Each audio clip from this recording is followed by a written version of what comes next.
सारी घटनाओं से यही सिद्ध होता है कि जो मुझे आभास हुआ था वो सत्य में घटित होने वाला है।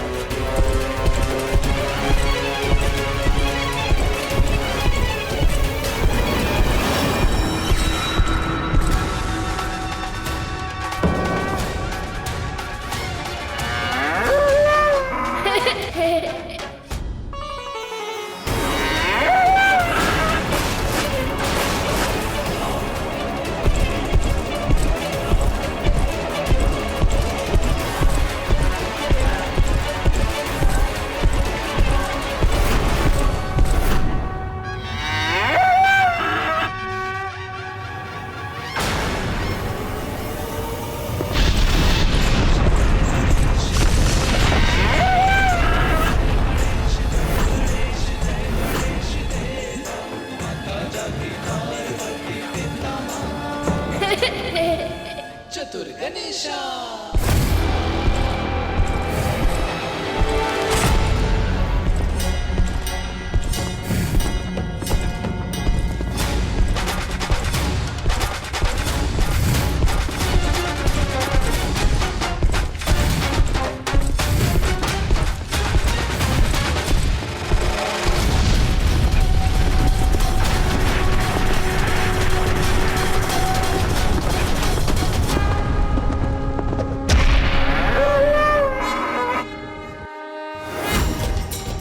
बालक में असीमित शक्ति है और इसे ये ज्ञात भी नहीं है कि इसके उपयोग का क्या परिणाम होगा।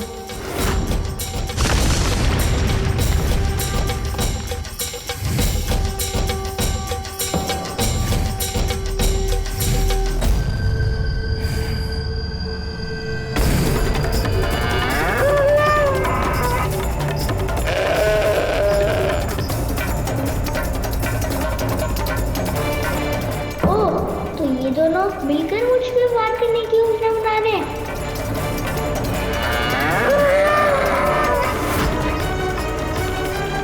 एक छोटे से बालक पर दो योद्धा प्रहार करेंगे तो केवल एक डंडा की सहायता से ये अपना बचाव कब तक कर पाएगा?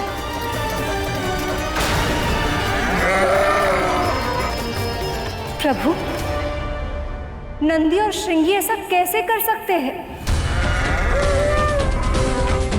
महादेव के ये दो गण सात्विक प्रवृत्ति के धर्म का पालन करने वाले प्राणी हैं देवी। वो अकारण ही कभी किसी पर आक्रमण नहीं करते, पर महादेव को कैलाश में प्रवेश करने से रोककर उनकी बात सुने बिना, कारण जाने बिना ही उनका अनादर करना अनुचित है। और श्रृंगी और नंदी ऐसे भक्त हैं कि वह अपना अपमान तो सह सकते हैं, किंतु अपने आराध्य प्रभु महादेव का कभी नहीं।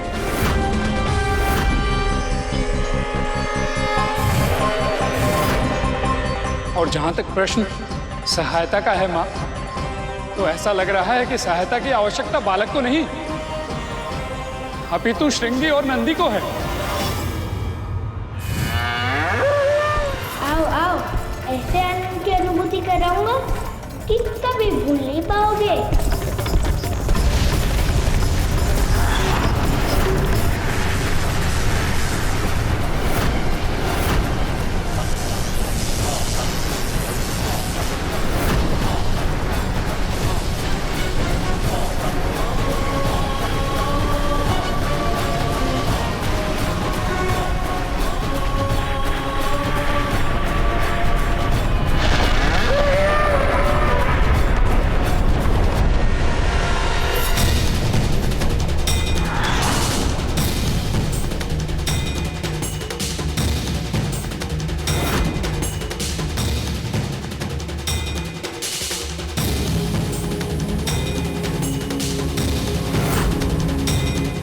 कौन है ये बालक?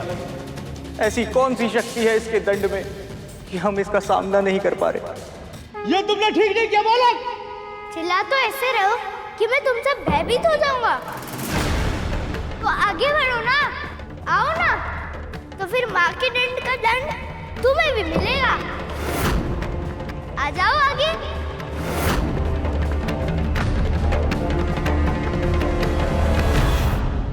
बालक की लाठी में मां ललिता की शक्ति थी, और उस महान शक्ति के सामने संसार की बड़ी से बड़ी शक्ति असहाय हो जाती है। उस शक्ति का सामना तो बड़े से बड़े देवता के लिए भी कठिन होता। तो फिर श्रृंगी और नंदी के लिए तो ये असंभव ही था। तूने सत्य कहा करो। इतने वर्षों बाद आप समझ पाई हो कि तू जैसा है वैसा क्यों है, क्योंकि तेरे भीतर तेरी मां की तपस्या की शक्ति है और उसी शक्ति के प्रभाव के कारण तुझे पराजित करना असंभव नहीं, किंतु हाँ कठिन अवश्य है। किंतु मैं ये पहचान ही नहीं पाई।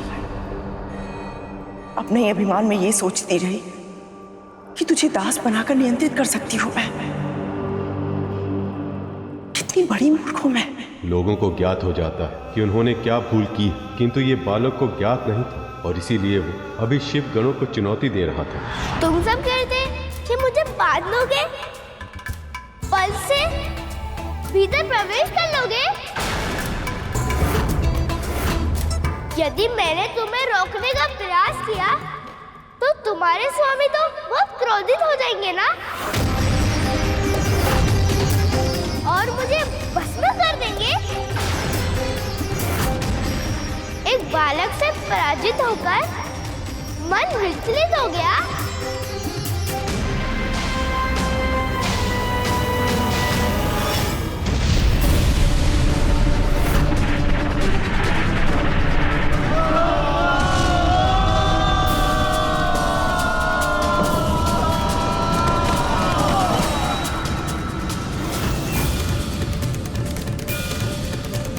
इस बालक का जन्म मेरे आशीर्वाद के फल स्वरूप हुआ था, फिर भी इतना उद्दंड है ये।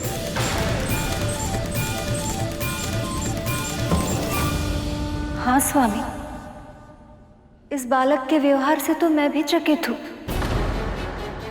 इतना समझाने पर भी इसे आभास क्यों नहीं हो रहा कि माँ का आज्ञा का पालन का अर्थ ये नहीं कि दूसरों का अनादर करे। परंतु गुरुदेव मैं समझ नहीं पा रहा कि वो बालक तो माँ पार्वती से उत्पन्न हुआ था, तो फिर वो इतना उद्दंड और अभिमानी क्यों था?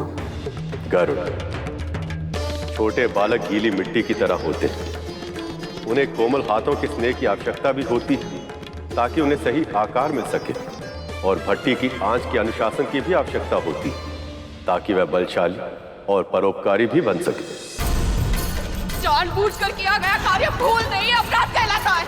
मुझे पता था ना कि मैं तुझे महल से बाहर जाने की अनुमति नहीं दूंगी, इसलिए तूने मुझसे झूठ बोला। औषधि लगा रही हूँ तो जलन हो रही है, जब मार रही थी तब तो आ तक नहीं की। सत्य कहा गुरुदेव ने। माँ ने भी बहुत अनुशासन के साथ प्यार और डांट दोनों का पालन करके ही मुझे इस लायक बनाया। उनके बिना मैं कुछ नहीं। जब माता पिता के पालन पोषण में आवश्यक संतुलन नहीं होता तो संतान हठी और उद्दंड हो ही जाती है। माँ पार्वती ने अपने बालक को अपार स्नेह तो दिया, परंतु उसे अनुशासन का पाठ नहीं पढ़ाया। इसलिए जब उस बालक के हाथों में शक्ति आ गई तो वे स्वयं को संभाल नहीं पाया। माँ की लाठी में समाई शक्तियों ने उस बालक के मस्तिष्क में अभिमान भर दिया था और वह ये भूल गया था कि संसार में जो कुछ भी होता है प्रभु की इच्छा से ही होता है।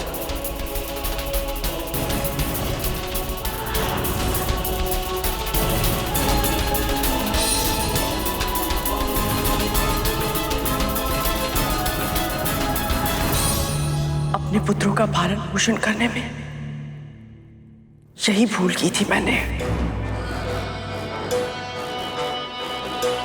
जब जब करुण को डांटते फटकारते हुए विंता को देखती तब तब यही सोचती मैं, कितनी निर्दयी माँ है ये।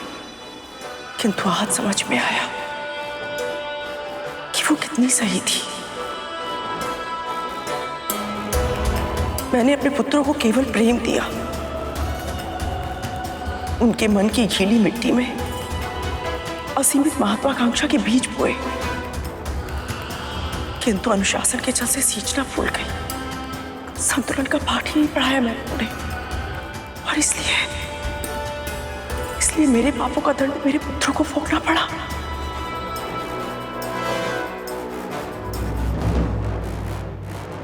ऐसा ही होता है देव, यही विधि का विधान। उधर बालक का व्यवहार देखकर माता लक्ष्मी उसके लिए चिंतित हो रही थी और प्रभु विष्णु का क्रोध बढ़ रहा था, और देव ऋषि उन्हें तो पता ही नहीं लग रहा था कि आगे अब क्या हो।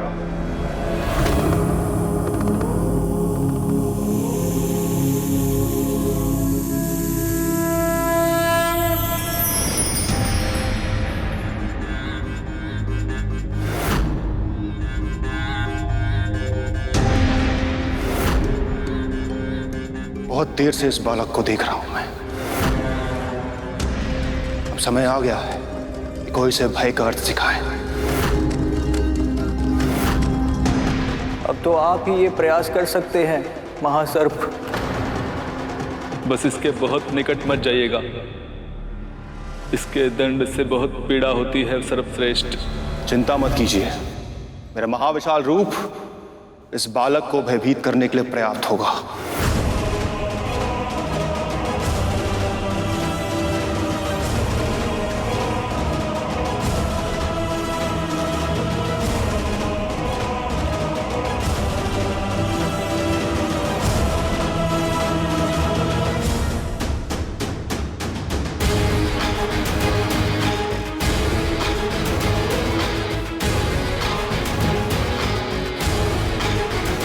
अब ये बालक वासुकी के महाविशाल रूप से अवश्य भयभीत होगा, और तभी उसके वचन को वो सम्मान भी देगा।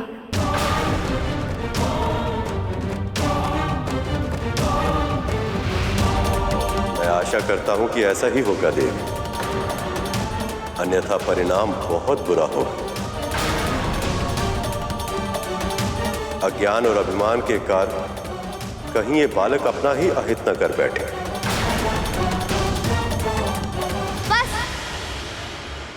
मुझे ज्ञान देने का प्रयास करके अपना और मेरा समय व्यर्थ मत करो।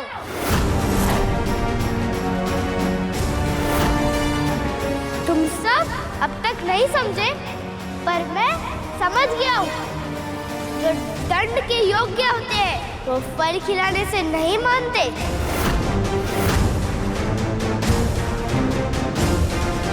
ठीक है, निर्णय करो। पहला प्रहार तुम करोगे कि मैं करूं? तुम्हें आभास भी है कि मैं कौन हूं?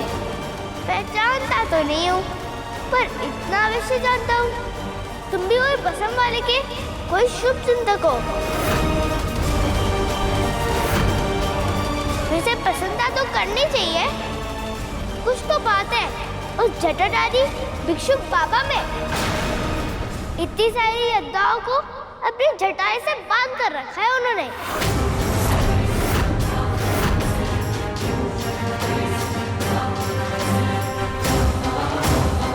को विराम दे बालक, क्योंकि यदि मैंने अपना मुख खोला तो फिर विष निकलेगा। ओ, तो तुम हो वो विषधर सर्प जो त्रिनेत्रधारी के कंठ में लिपटे रहते हो। प्रशंसा तो निश्चित ही करनी पड़ेगी, बहुत बड़ा पशुपति है वो। मेरे बैल, और अब सर्बियों की ओर से युद्ध करने आ गए। लगता है वो स्वयं भिक्षा मांगकर तुम सबकी भूख मिटाने में सक्षम है।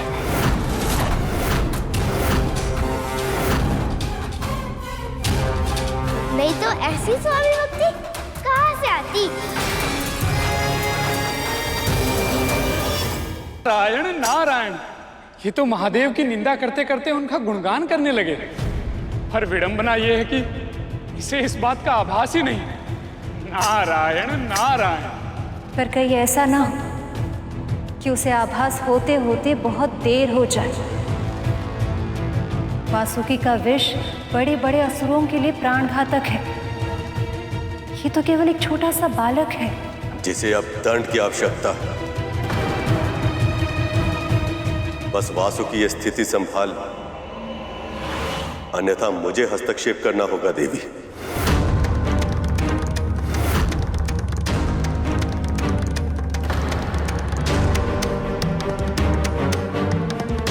ध्यान रखना, यदि तुम स्वामी भक्त हो तो मैं भी मात्र भक्त हूँ।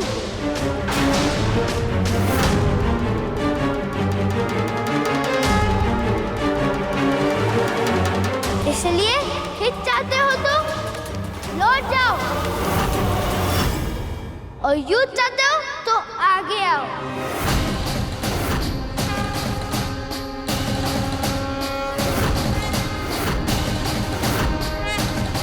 वैसे भी जल में कीड़ा करने वाले किसी साधारण सर्प से अधिक नहीं हो।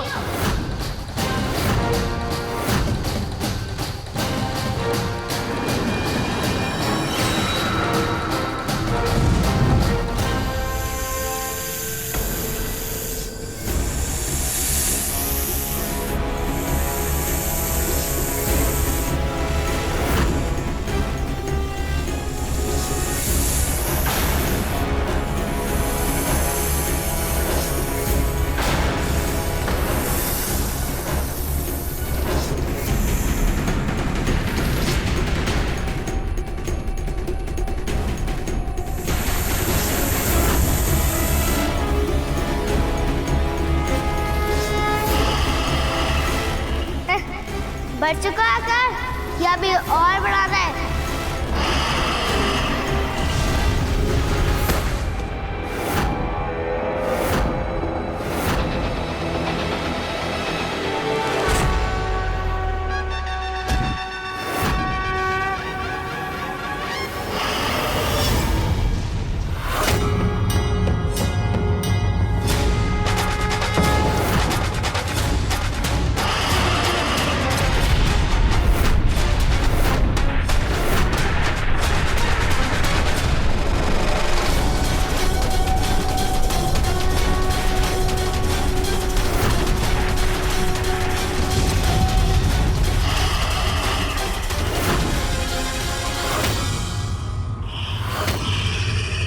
यही सामर्थ है तुम्हारा?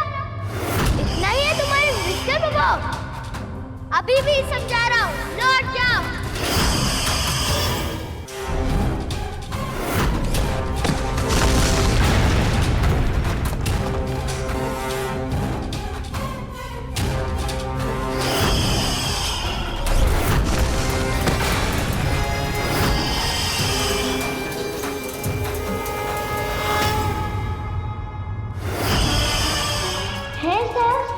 तो पूरी क्षमता के साथ आक्रमण करो।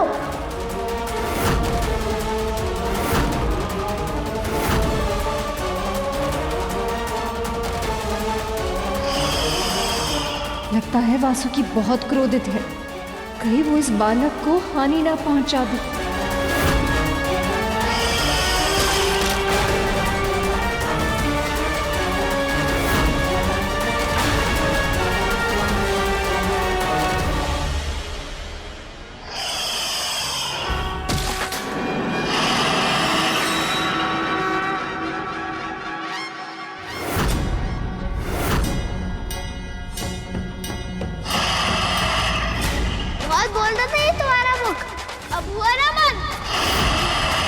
चल रही थी तुम्हारी जीभ, चली गई ना मुख में। कितना तीक्ष्ण था तुम्हारा विष। अब एक बालक के पराजित होने की इच्छा से भीतर ही भीतर तुम्हें जलाएगा। बोलो आया आनंद? अब जाओ, अपने महादेव से लिपट जाओ।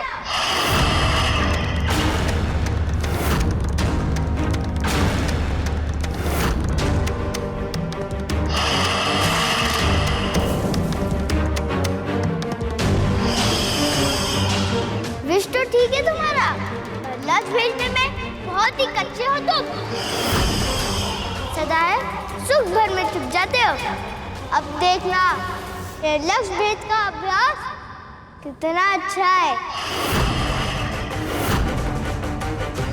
यदि इस बालक ने वासुकी को कोई नुकसान पहुंचाया या अपनी उदंडता पर नियंत्रण नहीं रखा तो मुझे स्वयं उसे इसका दंड देने जाना होगा, जो इस संसार और अन्य देवताओं के लिए योग्य नहीं होगा।